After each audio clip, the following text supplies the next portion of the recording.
Israel mengklaim telah menemukan peta rahasia Hamas yang berada di tubuh anggota Hamas Palestina yang tewas.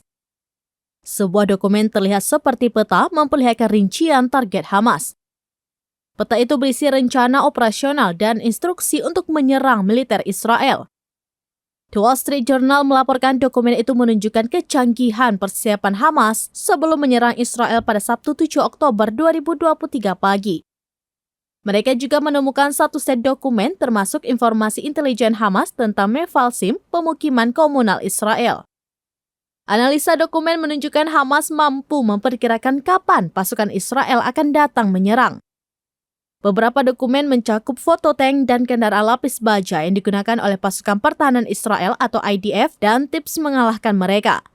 Perintah pertempuran dalam dokumen itu meminta pejuang untuk mengalokasikan 2 regu yang terdiri dari 5 orang dan 1 komandan untuk menyerbu Mefalsim dan menyandera warga.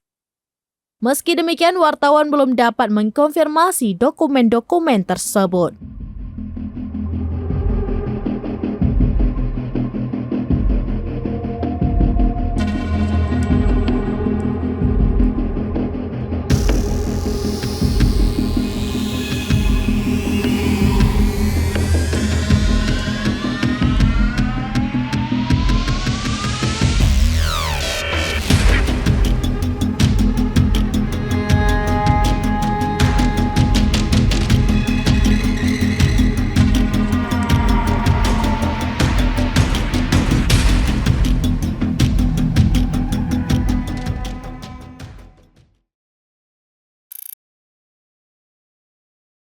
Download Tribun X sekarang, menghadirkan lokal menjadi Indonesia.